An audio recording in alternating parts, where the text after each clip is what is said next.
నమస్కారం సిటీ న్యూస్కు స్వాగతం.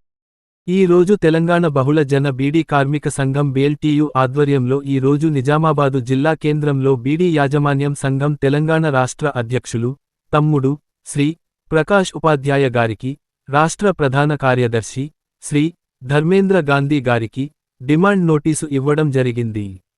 అనంతరం తెలంగాణ బహుళ జన బీడీ కార్మిక సంఘం బీఎల్టీయూ రాష్ట్ర అధ్యక్షులు ఎస్ సిద్దిరాములు, రాష్ట్ర అధ్యక్షులు మాట్లాడుతూ, పెరుగుతున్న ధరలకును తట్టుకోవడం కోసం బీడీ పరిశ్రమలో పనిచేయు బీడీ కార్మికులకు, ప్యాకర్లకు, బట్టి, చటన్, నెలసరి ఉద్యోగులకు ప్రతి 2 సంవత్సరాలకు ఒక్కసారి బీడీ యాజమాన్యం మూల వేతనాలు పెంచవలసి ఉంటుంది. కిందటి ఒప్పందం తేదీ 30/04/2026 నాటికి ముగుస్తుంది. నూతన వేతనాల, కూలీ రేటు ఒప్పందం చేసుకోవాల్సి ఉంటుంది. అందుకని తెలంగాణ రాష్ట్రములోని బీడీ పరిశ్రమలో పనిచేయు బీడీ కార్మికులకు 1000 బీడీలకు 600 కూలీ పెంచాలని, బీడీ ప్యాకర్లకు ఉన్న వేతనం పర్తే 75% కూలీ పెంచాలని, లేదా బీడీ ప్యాకర్లకు నెల జీతం 26,000 ఇవ్వాలని, బీడీ ప్యాకర్లకు సమాన పనికి సమాన వేతనం ఇవ్వాలని, బట్టి, చటన్, నెలసరి ఉద్యోగులకు నెలకు 26,000 జీతాలు ఇవ్వాలని, బీడీ కార్మికులకు ప్రతి సంవత్సరం ఏప్రిల్లో కరువు భత్యం వీడీఏ కాకుండా 41 జియో ప్రకారం 6 నెలలకు ఒక్కసారి పెంచి పాయింట్కు 0 నుండి 21 పర్తెసలు ఇవ్వాలని, 41 జియో ప్రకారం బీడీ పరిశ్రమలో పనిచేయు కార్మికులకు అందరికీ వేతనాలు ఇవ్వాలని, కార్మికుల అందరికి పి.ఎఫ్.ఇ.ఎస్.ఐ సౌకర్యం కల్పించాలని, 1000 బీడీలకు సరిపోయే ఆకు ఇవ్వాలని, 1000 బీడీ ఆకు మార్జిన్ 100 గ్రాములకు పెంచాలని, లేబర్ లర్టెసన్ ఖర్చులు బీడీ కార్మికుల దగ్గర వయసు చేయకుండా బీడీ యాజమాన్యమే భారించాలని, గతంలో మా యూనియన్లో చేసుకున్న ఒప్పందం ప్రకారం కొన్ని బీడీ యాజమాన్యం వారు బీడీ కార్మికులకు కొందరు 1000 బీడీలకు 3 రూ.ల నుండి 12 రూ.ల వరకు తక్కువ ఇస్తున్నారు. బకాయిలతో సహా ఇప్పించాలని తదితర డిమాండ్లతో కూడిన నోటీసు ఇవ్వడం జరిగింది. త్వరలోనే బీడీ సేట్లతో మాట్లాడి చర్చలు జరిపి సమస్యలు పరిష్కారం చేస్తామని బీడీ యాజమాన్యం అధ్యక్షులు శ్రీ ప్రకాష్ ఉపాధ్యాయ గారు, రాష్ట్ర ప్రధాన కార్యదర్శి శ్రీ ధర్మేంద్ర గాంధీ గారు హామీ ఇచ్చారు. ఈ కార్యక్రమంలో తెలంగాణ బహుళ బీడీ కార్మిక సంఘం బీఎల్టీయూ రాష్ట్ర ఉపాధ్యక్షులు కె. శ్రీహరి, రాష్ట్ర సహాయ కార్యదర్శి ప్రభులింగం, రాష్ట్ర కోశాధికారి స్తేయద్, రాష్ట్ర కమిటీ సభ్యులు Venu, D. Posetti, S. Narsimhulu, P. Srinivas, Sailu, Manjula, Jamuna తదితరులతో పాటు నిజామాబాదు, కామారెడ్డి, సిరిసిల్ల, సిద్దిపేట, మెదక్, నిర్మల్, జగిత్యాల తదితర జిల్లాల బీడీ టేకేదారులు పాల్గొన్నారు.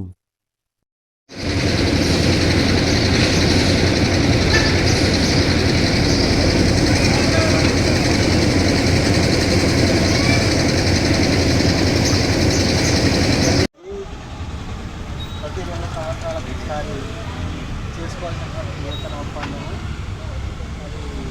అది 30/4/2026 నాటికి అయిపోతుంది. కాబట్టి నూతన వేతన ఒప్పందం చేసుకోవాలని మేము వేస్తూ మా తెలంగాణ బోధన రాష్ట్ర యజమానుల సంఘానికి డిమాండ్ నోటీసులో సమస్యలు ప్రకారం యజమాన్యంతో చర్చించి మాట్లాడి చర్చలు చేసి సమస్య పరిష్కారం చేయాలని మా తెలంగాణ బోధన రాష్ట్రానికి వచ్చాను. విజ్ఞప్తి. మాజీ ఎమ్మెల్యే గంప గోవర్ధన్ రాష్ట్ర బడ్జెట్పై మీడియా సమావేశం. ఈ సందర్భంగా మాజీ ఎమ్మెల్యే గంప గోవర్ధన్ గారు మాట్లాడుతూ కాంగ్రెస్ ప్రభుత్వం ఇచ్చిన 6 గ్యారంటీలకు ఇంకా ఎంత సమయం పడుతుందని, 6 గ్యారంటీలకు సంబంధించిన సంతకం చేసి పత్రం ముఖ్యమంత్రి రేవంత్ రెడ్డికి కనబడటం లేదని కామారెడ్డి మాజీ ఎమ్మెల్యే గంప గోవర్ధన్ ప్రశ్నించారు. కాంగ్రెస్ పార్టీ అధికారంలోకి వచ్చాక 3వసారి అసెంబ్లీలో ప్రభుత్వం బడ్జెట్ ప్రవేశపెట్టడం జరిగిందన్నారు. 3,24,000 కోట్ల బడ్జెట్ ప్రవేశపెట్టడం జరిగిందని, కాంగ్రెస్ పార్టీ 6 గ్యారంటీలను చట్టం చేసి అమలు చేస్తామని చెప్పి ఈ బడ్జెట్లో కూడా చట్టబద్ధత తేలేదన్నారు. రాష్ట్రంలో రైతులకు 2 లక్షల రుణమాఫీ 100% చేశామని నిరూపిస్తే నేను ముక్కు నెలకు రాస్తా అని ప్రభుత్వంకి సవాల్ విసిరాడు. కాంగ్రెస్ పార్టీ అధికారంలోకి వచ్చాక 2 సార్లు రైతు భరోసా ఎగ్గొట్టడం జరిగిందని, రైతులకు ఇచ్చే పెట్టుబడి సాయం పంటలకు పెట్టే సమయంలో కాకుండా పంటలు కోసేటప్పుడు ఇస్తుందన్నారు. పదవీ విరమణ చేసిన ఉద్యోగులకు రిటైర్మెంట్ బెనిఫిట్స్ ఇచ్చే పరిస్థితిలో రాష్ట్ర ప్రభుత్వం లేదని, ఎన్నికల సమయంలో దేవుళ్లపై ఓట్లు వేసి దేవుళ్లను సైతం రేవంత్ రెడ్డి మోసం చేస్తున్నారని అన్నారు. 6 గ్యారంటీలపై ఈ 2 రోజుల్లో పార్టీ తరపున అసెంబ్లీలో ప్రైవేట్ బిల్లు పెట్టబోతున్నట్లు తెలిపారు.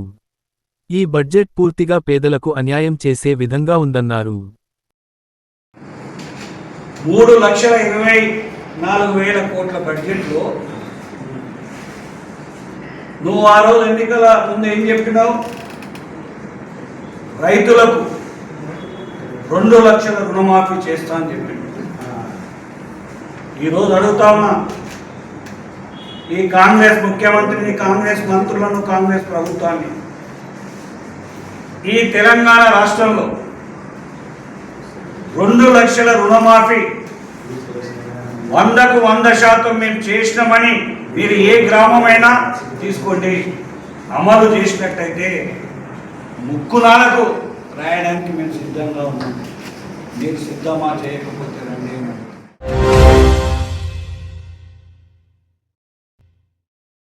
తాడ్వాయి మండలం కేంద్రంలో బీఆర్ఎస్ పార్టీ కార్యాలయంలో ఆదివారం రోజు ఎల్లారెడ్డి నియోజకవర్గ మాజీ ఎమ్మెల్యే జజుల సురేందర్ విలేకరుల సమావేశంలో ఆయన మాట్లాడుతూ కొన్ని గురుకుల పాఠశాలలో నాణ్యతమైన వసతులు, భోజనాలు ఏర్పాటు చేయడం లేదని, అలాగే సీఎం రేవంత్ రెడ్డి బడ్జెట్ పేదలకు, బీసీలకు అన్యాయం జరిగే విధంగా బడ్జెట్ ఉందని ఆయన తెలియజేశారు. ఈ కార్యక్రమంలో పాల్గొన్నవారు తాడ్వాయి మండలం కన్వీనర్ ముదావ్ నర్సింలు, పార్టీ సీనియర్ నాయకులు మైపాల్ రెడ్డి, పడిగెల రాజేశ్వరరావు, ప్రభాకర్ రెడ్డి, రమేష్ రావు, మంగారెడ్డి రాములు, తాజా హోదీన్, పైడి, మహేందర్ రెడ్డి, ప్రభాకర్ రావు, బీఆర్ఎస్ పార్టీ నాయకులు, కార్యకర్తలు తదితరులు పాల్గొన్నారు. జై తెలంగాణ, కేసీఆర్ నాయకత్వం. కేసీఆర్ కిట్ ఇస్తలేవు. కనీసం పేద ప్రజలు చదువుకునే హాస్టళ్లలో వాళ్ళకి సరిగా భోజన వసతి కూడా కల్పించలేని స్థితిలో ఇవాళ కాంగ్రెస్ ప్రభుత్వం ఉన్నది. దాదాపు ఈ 30 నెలల కాలంలో 170 మంది పిల్లలు వీళ్ళ హాస్టళ్లలో చనిపోవడం, ప్రమాదాలకు గురై అక్కడ కలుషితాహారం తినడంతో అక్కడ ప్రమాదాలకు గురైపోయి పిల్లలు చనిపోవడం జరిగింది. గతంలోనేమో కేసీఆర్ ప్రభుత్వం ఉన్నప్పుడు సంక్షేమ ఫలాలు, సంక్షేమ రాజ్యం ఇట్లా బ్రహ్మాండంగా జరిగింది. భారతదేశంలో ఇక్కడ జరిగిన సంక్షేమం లేదంటే తెలంగాణ కేర్ ఆఫ్ అడ్రస్ ఉండే. మరి ఈయననేమో తిరోగానంలో పడ్డది. ఈయన ఏమైనా అభివృద్ధి చేసినట్టు ఏం లేదు. ఇవాళ ఆయన డొల్లతనం బయటపడుతుందని చెప్పి, ప్రజలు ఎక్కడ నిలదీస్తారని చెప్పి మాటలతోటి గ్యారెంటీ చేసాడు, అంకెలతో గ్యారెంటీ చేసిండు, కానీ మొత్తం నిధులు తగ్గించేసాడు. గతంలోనేమో కేసీఆర్ గారు 2,80,000 కోట్లు అప్పు చేసిందంటే దానికి దాదాపు 80,000 కోట్ల రూపాయలు రైతు ఖాతాలలో డైరెక్ట్ చేయడం జరిగింది. 20,000 కోట్ల రూపాయలు కళ్యాణ లక్ష్మి పేరుతోటి పేద ప్రజలకు పంచడం జరిగింది. గ్రామాలలో ఎన్నో ఏళ్ల నుంచి నిర్లక్ష్యానికి గురైనటువంటి చెరువులు, కాకతీయుల కాలం నడిచినటువంటి చెరువులు మరి మిషన్ కాకతీయ పేరుతోటి బ్రహ్మాండంగా నీళ్లు నింపుకోవడం జరిగింది. మిషన్ భగీరథ పేరుతోటి బ్రహ్మాండంగా ఇంటింటికి నీళ్ళు ఇవ్వడం జరుగుతోంది. ఇవన్నీ కేసీఆర్ గారు చేసిండ్రు. కొత్త కలెక్టరేట్లు కట్టడం జరిగింది, కొత్త ఎస్పీ ఆఫీసులు కట్టడం జరిగింది, 100 పడకల ఆసుపత్రులు ఏర్పాటు చేయడం, ప్రతి నియోజకవర్గం 100 పడకల ఆసుపత్రులు ఏర్పాటు చేసుకోవడం జరిగింది. మరి కేసీఆర్ గారు 2,80,000 కోట్లు చేసి అప్పు చేసి ఇవన్నీ కూడా తెలంగాణలో బ్రహ్మాండమైన అభివృద్ధి చేసిండు. మెడికల్ కాలేజీలు 33 జిల్లాలో 33 మెడికల్ కళాశాలలు ఏర్పాటు చేయడం జరిగింది. మన పక్కనే గీకే నడుచుకుంటూ పోతే మెడికల్ కళాశాల కనబడుతుంది. మరి ఈయన 3,75,000 కోట్లు అప్పు చేసి ఏం చేసిండు? అవి ఎక్కడికి పోయినావు? ఎవరి ముక్కలో పెట్టినావు? నీ రాహుల్ గాంధీకి ఇచ్చినావా? నీ సోనియా గాంధీకి ఇచ్చినావా? మరి ఎక్కడ పోయినాయి అంటే నువ్వు ఢిల్లీ మూటలు సదరణిగా సరిపోతున్నట్టుంది. నీ కుటుంబము నీ కాంగ్రెస్ కుటుంబం పంచుకోవడానికే ఈ బడ్జెట్ పెట్టుకోవడం జరుగుతుంది. ఇలా కామారెడ్డి డిక్లరేషన్ ఏం చేసినావా బీసీలకు? రేవంత్ రెడ్డి నీ చేతిలో ఉన్నాయి, బడ్జెట్ కాదు. ఇప్పుడు యంగ్ ఇండియా పేరుతో స్కూళ్ళు పెడతా ఉన్నావు కదా, 1000 కోట్లు 2000 కోట్లు పెడతా ఉన్నావు యంగ్ ఇండియా పేరుతోటి.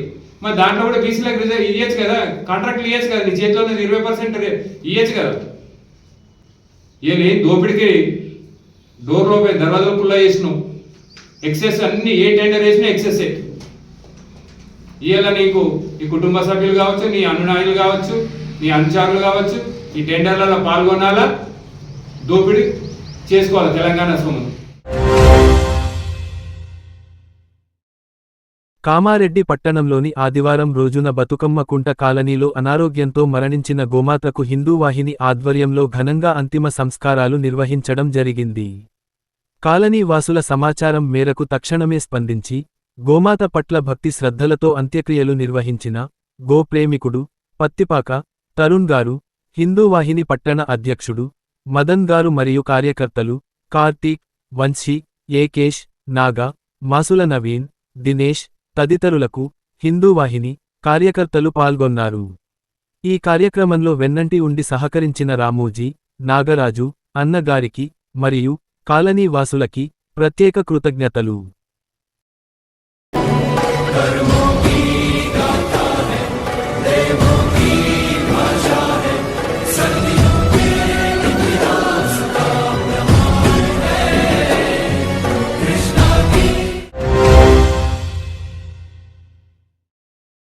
ఈరోజు భారత కమ్యూనిస్టు పార్టీ కామారెడ్డి జిల్లా కార్యాలయంలో ఏఎస్ఎఫ్ అఖిల భారత విద్యార్థి సమైక్య కామారెడ్డి జిల్లా కమిటీ ఆధ్వర్యంలో భగత్ సింగ్ 95వ వర్ధంతిని ఘనంగా నిర్వహించిన ఏఎస్ఎఫ్ నాయకులు.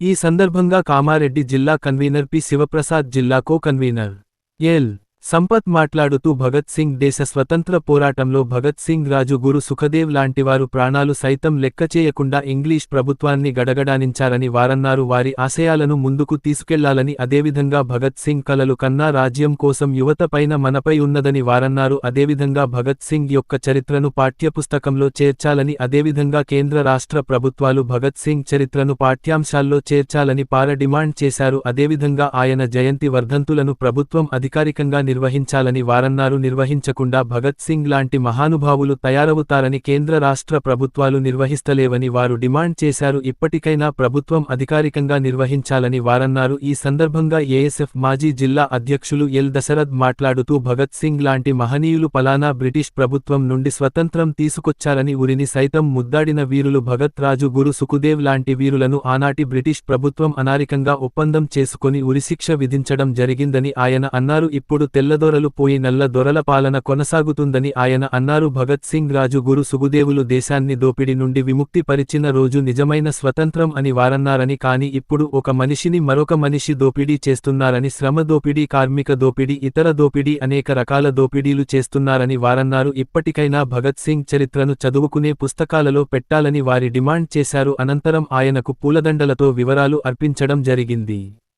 ఈ కార్యక్రమంలో ఏఎస్ఎఫ్ కామారెడ్డి జిల్లా కన్వీనర్ పి శివప్రసాద్, జిల్లా co convener L Sampath, AIYF జిల్లా కన్వీనర్ ముధం ప్రవీణ్, ఏఎస్ఎఫ్ నాయకులు గణేష్, నిరంజన్, సాయి, రాకేష్, రాజు, సన్నీ, సురేందర్, ఆనంద్, ఏఎస్ఎఫ్ ఉమ్మడి జిల్లా మాజీ అధ్యక్షులు ఎల్ దశరథ్, ఏఐఎస్ఎఫ్ మాజీ జిల్లా ఉపాధ్యక్షులు పి బాలరాజ్, సిపిఐ జిల్లా నాయకులు ఎం మల్లేష్, శ్రీనివాస్, ఎండి రఫీక్ ఈ కార్యక్రమంలో పాల్గొన్నారు. భగత్ సింగ్ ఆశయాలు సాధిద్దాం, భగత్ సింగ్ ఆశయాలు సాధిద్దాం, భగత్ సింగ్ ఆశయాలు. ఈరోజు భగత్ సింగ్ 95వ వర్ధంతి నిర్వహించుకుంటా ఉన్నాం. ఈ సందర్భంగా మరి బ్రిటిష్ ప్రభుత్వాన్ని నాడు గడగడలాడించిన భగత్ సింగ్, రాజ్గురు సుఖ్దేవ్ లాంటి మహనీయులు మరి వాళ్ళని అధికార పార్టీ కానీ కేంద్ర రాష్ట్ర ప్రభుత్వాలు మర్చిపోయినటువంటి పరిస్థితి కనబడతా ఉన్నాయి. ఇవల్ల పేద విద్యార్థులకు కానీ ఇప్పుడు ఉన్నటువంటి విద్యార్థులకు కానీ అసలు భగత్ సింగ్ చరిత్ర, భగత్ సింగ్ విధానాలు తెలియలేని పరిస్థితి కనబడతా ఉన్నది. ఎందుకంటే భగత్ సింగ్ యొక్క త్యాగము చాలా అమూల్యమైంది. ఎందుకంటే దేశం కోసం 21 సంవత్సరంలోనే ఉరికుంభాన్ని సాహిత్యం కూడా ముద్దాడినటువంటి మహనీయుడు భగత్ సింగ్ గారు.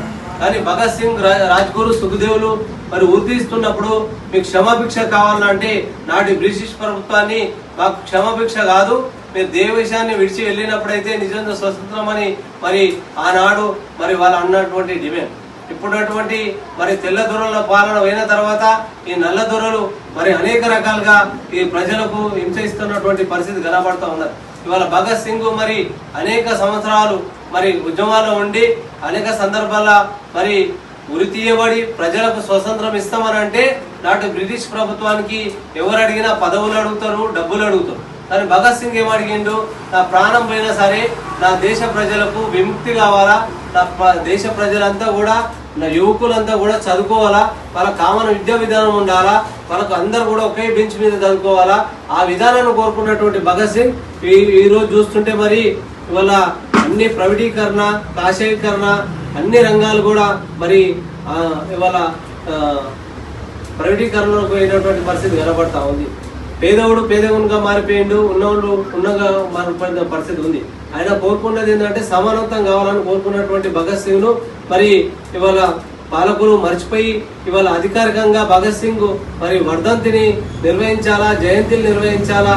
అదేవిధంగా భగత్ సింగ్ యొక్క మరి చరిత్రనంతా కూడా ఆయన ఏమేమి చేసిండో ఆ చరిత్రనంతా కూడా పాఠ్య పుస్తకంలో చేర్చినట్టయితే ఆ పాఠ్య పుస్తకంలో ఈ యువకులంతా కూడా ఇప్పుడు ఉన్నటువంటి 100 నిమిషాలు ఉన్నటువంటి పిల్లలంతా 18-19 ఏళ్ళలో ఉన్నటువంటి యువకులు ఇలా భగత్ సింగ్ చరిత్ర తెలిసినా కూడా కొంత వరకు తెలియదు పూర్తిగా. కాబట్టి పాఠ్య పుస్తకంలో భగత్ సింగ్ చరిత్ర తెలిసినట్టయితే మరి ఇవాళ ఉద్యమాలు ప్రశ్నించే గొంతుంటది. కానీ ప్రభుత్వం ఎందుకు తెలియజేస్తలేదు భగత్ సింగ్ అంటే భగత్ సింగ్ లాంటి చరిత్ర తెలియజేసినట్టయితే దేశాన్ని, రాష్ట్రంలో ఉన్నటువంటి అవినీతిని అడుగుతారు, లేకుంటే వాళ్ళకు ఉన్నటువంటి సమస్యలు అడుగుతారని చెప్పి ఇవాళ భగత్ సింగ్ యొక్క మరి ఆయన పాఠ్య పుస్తకంలో కానీ ఆయన చరిత్రను కూడా మరి రాస్తలేనటువంటి పరిస్థితి ఇవాళ కనబడతా ఉంది. కలెక్టరేట్ సమావేశ మందిరంలో ప్రతి సోమవారం నిర్వహించే ప్రజావాణి కార్యక్రమంలో జిల్లా కలెక్టర్ ఆశిష్ సాంగ్వాన్ వివిధ సమస్యలపై వచ్చిన ఆయా శాఖలకు సంబంధించిన 96 అర్జీలను అర్జీదారుల నుండి స్వీకరించారు. ఈ సందర్భంగా అధికారులతో మాట్లాడుతూ ప్రజావాణిలో వచ్చిన అర్జీలను అత్యంత ప్రాధాన్యతగా గుర్తించి తక్షణమే స్పందించి పరిష్కరించాలని ఆదేశించారు. ప్రజావాణిలో ఏసీఎల్బీ మధుమోహన్, సిఐఓ చందర్, ఆర్డీఓ వీణ, జిల్లా అధికారులు తదితరులు పాల్గొన్నారు.